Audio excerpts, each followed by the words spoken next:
Next from the Baguio, Andrew Cortez.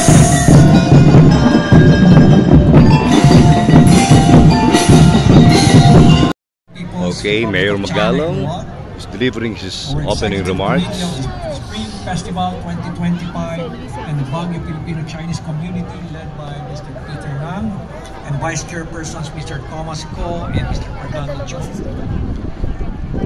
Our Association of Baguio Chinese Filipino Community led by Olivia Ong. Members of the Executive Committee of the Spring Festival. Our fellow public servants led by Vice Mayor Tino. Our guests and visitors, our members from the media, our participating schools, and finally, my party.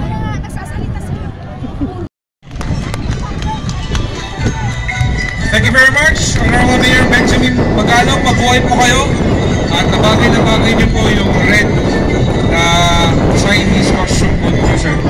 Maraming salamat po sa inyo. So, now, ladies and gentlemen, we'll continue with the acknowledgement.